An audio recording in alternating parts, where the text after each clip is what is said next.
right there, Yeah. for sure.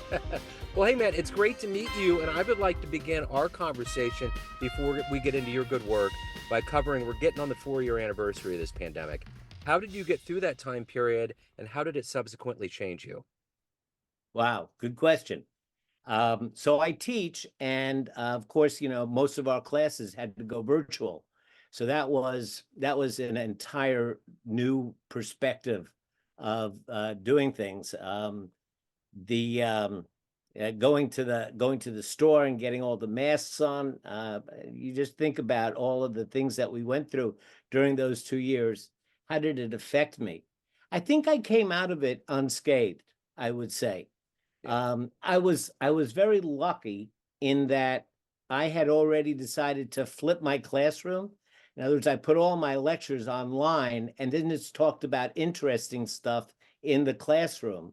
Yeah. So all of my lectures had already been recorded. So when it hit, I was just lucky. I was one of the few that could take it, smoothly, Yeah. and didn't have to go. So that was fortunate. And I always try to take things with a little bit of panache.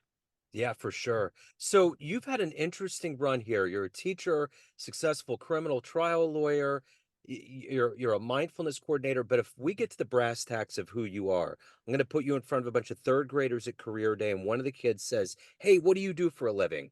How do you answer that child? I talk to people. Okay. So what did you want to be in the third grade? What was your dream? A doctor. Okay. All right. So Wanted to be a doctor. how did all of this happen? Take me back to where you were born and raised, and how all these seeds of getting into law and teaching and all of these, you got kind of an eclectic mix of right and left brain things going on. How did this Hmm. happen?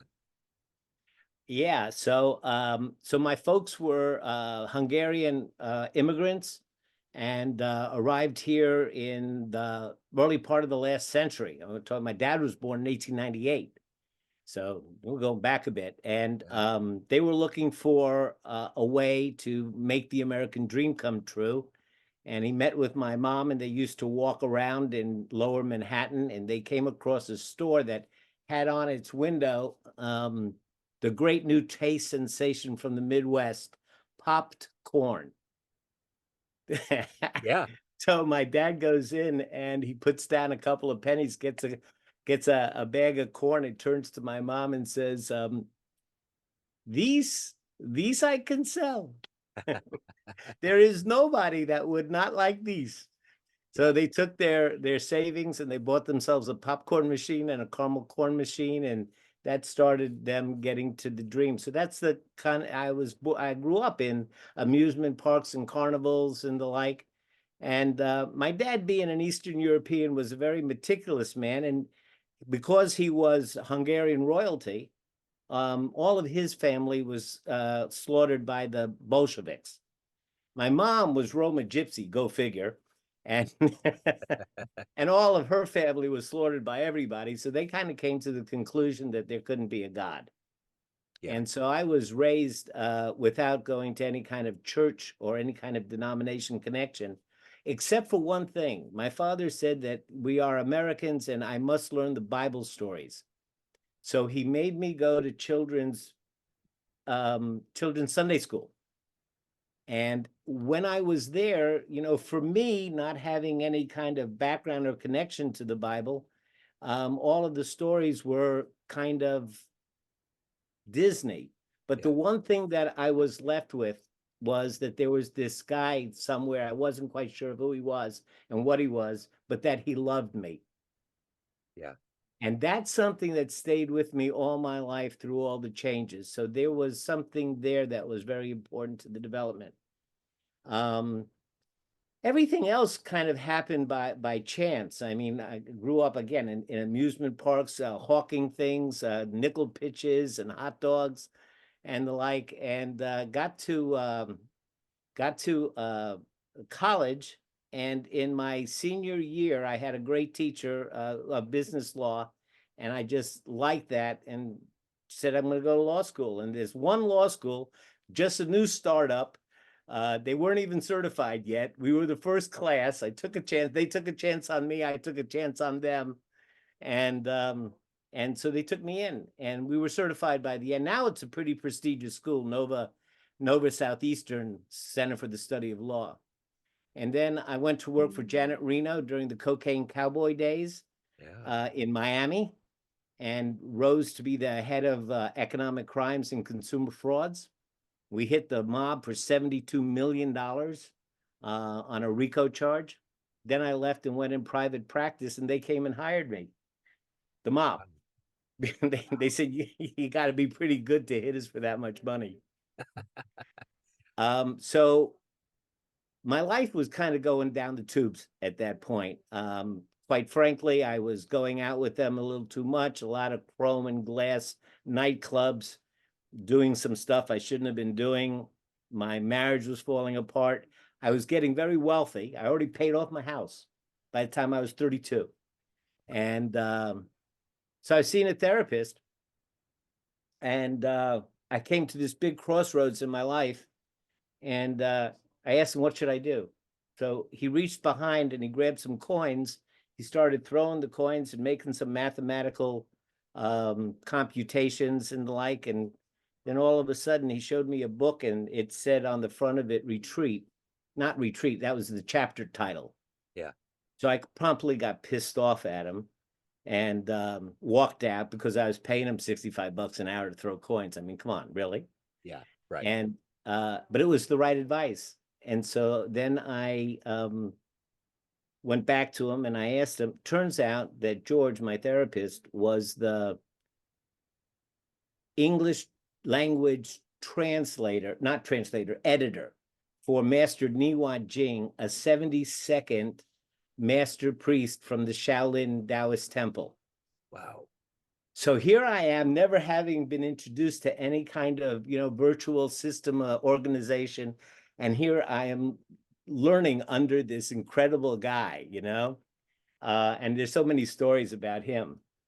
And so I was introduced to Taoism, and it changed my life. And so I went from being a mob lawyer. I got into some trouble with my clients because they wanted me to do something I wouldn't do. So I wound up leaving Miami and moving to North Carolina. That's how I got to North Carolina. Okay. And so when I was here, I started working for indigent folks. That was Okay. the difference in my life that Wow. study made. Took up meditation, and the meditation was just fantastic in what it did for my ability to try a case. I mean, Yeah. you start to be able to feel the energy. You can almost sense it when there's an inconsistency or something's not quite right about a piece of testimony. It's almost like there's static in the air, Yeah. and you sense it. And so so I continued on with that, and then retired, and then Elon University picked me up. So that's my story. But it's fascinating, and thinking about, living life down here, it seems like that's the right way to to find out about spirituality later on. You've lived life, you've come to doors that are major, and you have this moment of clarity where you can make that choice. I mean, I think it's okay when you're a kid too. I mean, I think it's a good glue on our society. It helps things not get chaotic, and I'm sure you've seen that in criminal law. But I think to be at that point in your life where you made that choice and grabbed onto it, do you get that sense too now as you look back? That was a crucial moment. Yeah, it was serendipitous. It was you were at a mature point to say, "Yeah, this makes sense," and you could grab onto it harder. Yes, yes, yes. That you had to be ready for it. You had to Yeah, be. I think Vince Lombardi's great quote, which I just adore, is that there's no such thing as luck. It's just the intersection of opportunity yeah, and preparedness. yeah, So you got to be prepared, and then the opportunity presents itself, and you jump. yeah, And not only, if I can, not only that, but there's a practice that you learn in Taoism called the I Ching. And that actually was the coins that my therapist was showing. yeah, And what the I Ching does is it breaks all of life's energies down into 64 pie slices. Like there's a time to advance and there's a time to retreat. Yeah. There's a time to consider the next step, and there's a time to break through into something new. Yeah. These are all times that we experience, and the I Ching teaches how to recognize the time and then how to adjust your behavior to be aligned with it. Yeah. And having done that practice for many, many years, it's helpful.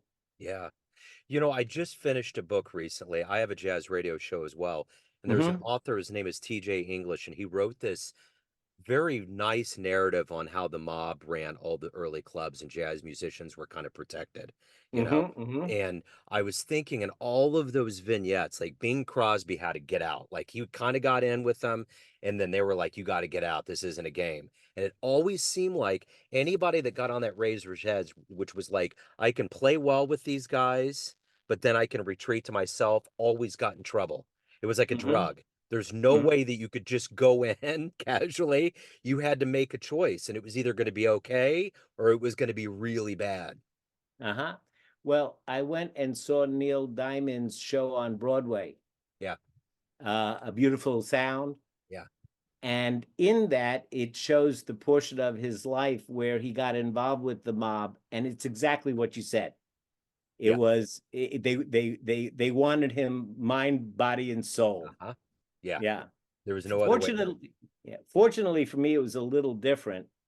I was able to convince them that as a lawyer, they wanted me to have a good reputation and to be believed and trusted by the courts. And so, in order to do that, I had to be super ethical and super legal. Yeah, And they saw that as it being in their best interest, and they went with that until his son was arrested, and then it was all bets are off. yeah, absolutely. That one moment. So let me ask you this: who's been a hero for you? Who's been an inspiration that's helped you achieve and to keep everything, going in such a spiritual good way? Oh, great question, because I'm looking right over here in my office is my heroes wall. Nice.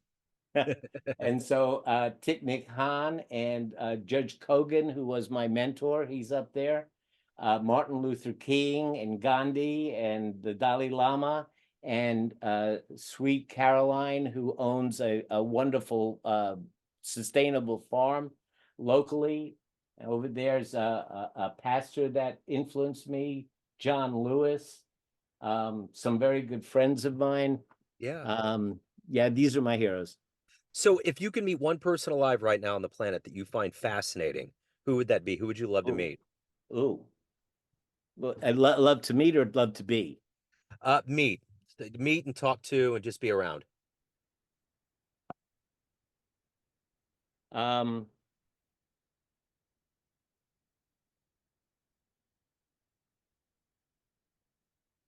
Joe Biden. Okay. Okay. Joe Biden. I dig it.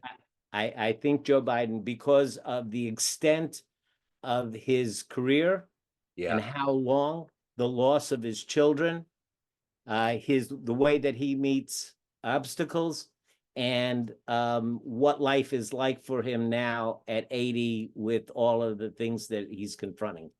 I've Uh, never had anybody answer that, but you're completely right. All of that he's gone through. I mean, just can you imagine at that point in his life losing a child and his wife in such a dramatic fashion?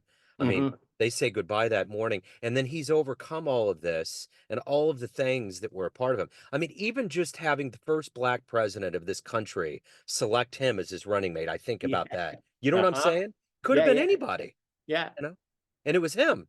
Mhm. So, yeah, it's pretty amazing. So let me ask you this. What is your motivation every day to wake up? You're obviously very highly driven. You want to help people, but you need to evolve as a human being yourself. What is that motivation to get out of bed and to become who you are, the best version of you? So I have a practice that I call the morning minute. And my routine in the morning is my dogs get me up at 4 o'clock in the morning. I know that feeling. And so, of course, I had to let them out, take care of them, do all that. And then I sit down and do a little work. And then it's time to take them down to the dog park. Yeah. I want to get there before everybody else does. And And usually it's right about at dawn. And when the sun comes up, I repeat my morning mantra, which goes something like this. So this is the dawn of a new day. And it's really important, Bob, because you're going to exchange the day of your life for this day. And you can't get it back. And it's going to be gone. So what are you going to leave behind in this day? Just make sure that it's something important and that it's something good. Yeah, that's wonderful. I always have admiration for the early risers. Now, I rise early, but not that early. But there's a level of clarity that I think that you get whenever before you see the earth lit up. That pre kind Mhm. of time. It's pretty wonderful. And Yeah, then yeah, yeah. dogs too. Dogs The always, dogs too. The dogs too. And then the dogs like come and nudge me out of my reverie, right? yeah, yes. Throw the ball, throw the ball. That's Give it. me the That's ball, it. give me the ball, give me the ball. Fetch. My stepdaughter got a Malinois, and that dog will fetch until it'll pass out. It won't even pass out. It's so enamored with doing it. It's amazing. So it's a good thing though. They keep things interesting. So let me ask you this. Of all of the things that you've done, all of the cases, all of the students that you've helped, is there one that stands out to you that really puts a smile on your face? A really good success story?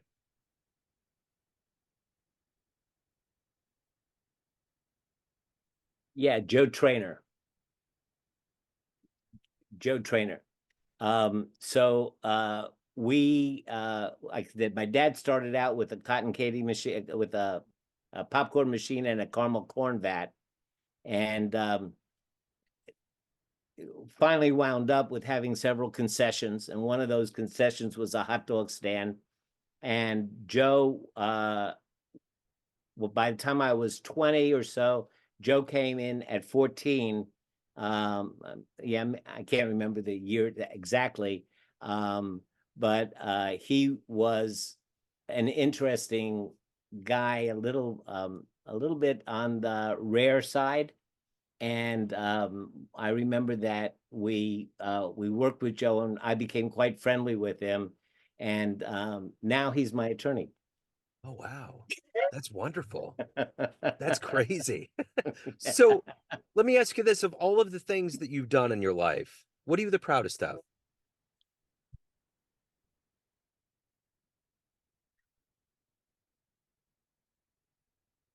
Am I the proudest of?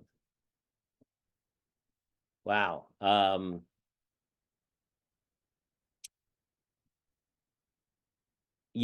I it's that's a hard one for me to answer because one of the biggest questions in my life is, am I done yet? And have I done enough? Yeah. So I guess the answer is a comma. Yeah. I don't know yet. So let's say we get off this call, time machine pulls up in front of your house. You can go back in history and see one event with your own eyes. Where are you going? What do you want to see with your own eyes? Um, the um, I have a dream speech. Yeah, that would be amazing. Yeah. I mean, I the mean, you can't listen without chills.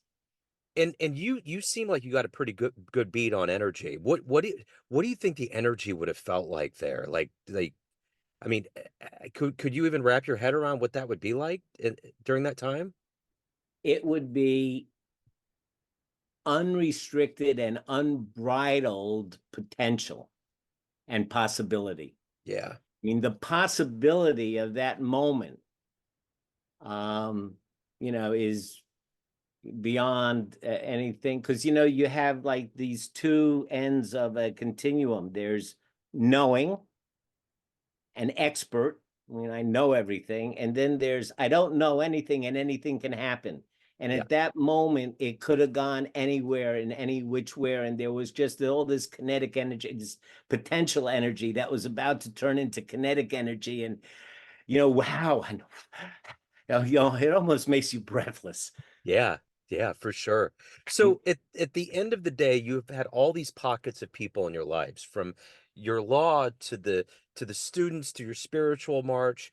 But at the end of the day, family, friends, all these people have perceptions of you, but you run the show. What's your perception of you? Who do you think you are? So I suffered terribly from imposter syndrome. So I think that I fooled the bar association into passing me. I ran a great scam on the law school to get in. And so I really do. I have all of these. Have all of these ideas that I'm just faking and fooling everybody. And fortunately, over the years, that's kind of faded into the background. But just like so many of us, that's a piece of my psyche. And I guess that's why I answered the other question by saying it's a comma, because I don't know. But but isn't there something about the fact that if you act like you belong, that's half of the key to it. Even if you aren't there, if you act like you belong, that's it. Because it's materialized. You become what you wanted to become, and there's something to be said about that. Yeah. Well, I have this little theory that I call the double reverse whammy of life. Yeah, Want me to tell you? I would love to. So when you're a child, there's all kinds of things that happen to you and you can't put it in perspective. So it maps onto you like if your mom says, don't eat that, you think I'm a bad person. Don't go out in the street, I'm a bad person. So there's a piece of us that is convinced that we're a bad. There's also, you're a good boy and everything else, and there's also a piece of us that we, relish. But there's a piece of us that you're bad. And so I can't go up and say to you, "Hey, Joe, I'm glad to meet you. I'm a jerk." So I have to try to pretend to create a social facade Yeah. that I present to you as who Mhm. I am. Yeah. But the crazy double reverse whammy is that the conclusion that I came to that I was bad is incorrect and it's false because it was based on bad timing in Yeah. terms of I couldn't. So it's not accurate. Yeah. And the facade that I think I created is really accurate because I created it. Yeah. I had to have the ideas to be able to create it. So what I think is true about me is actually false, and what I think is false about me is absolutely true. And I think that's why you see so many people self-sabotaging, or when they get too close in a relationship, they Yeah. start to push away Yeah. because they're scared that that inner self, which is the real self, which isn't the real self, is Right. going to be discovered.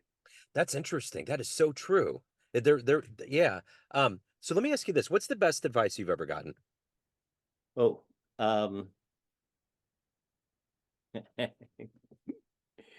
yeah.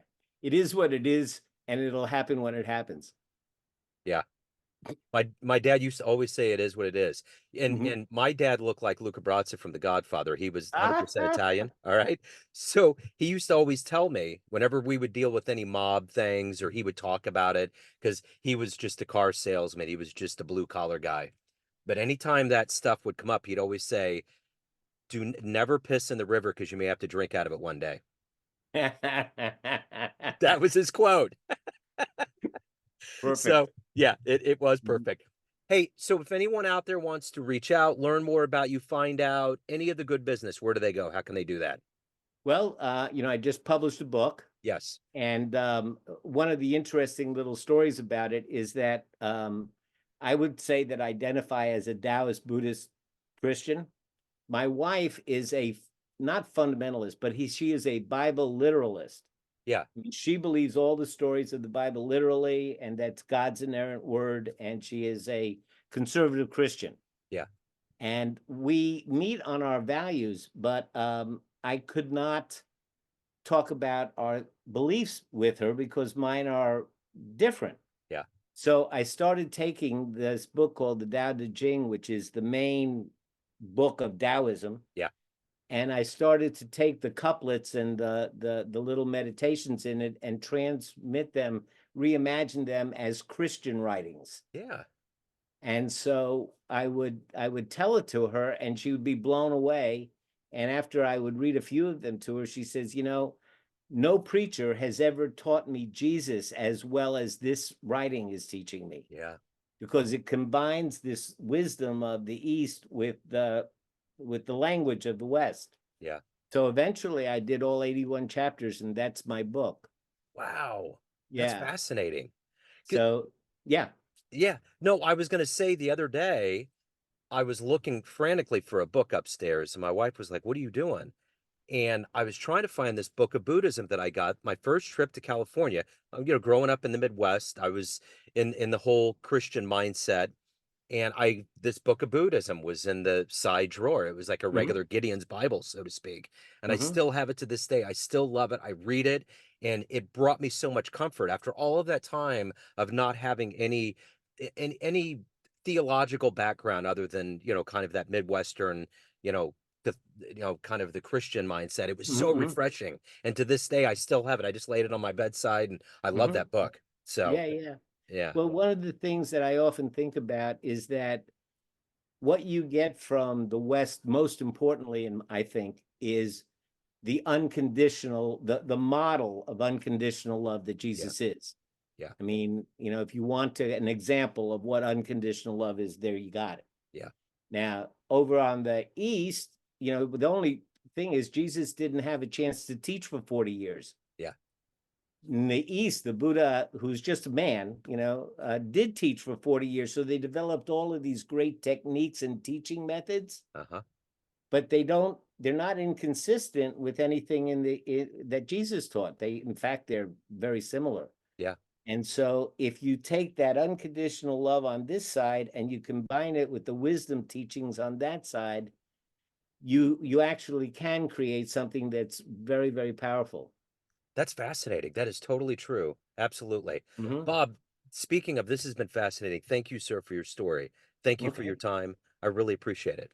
So just let me give you the website. Please do. Yes. The name of the book is I Am the Way: Finding the Truth in the Life Through a Biblical Reimagining of the Tao. And you can find it at I Am the Way Book, iamthewaybook.com. Wonderful.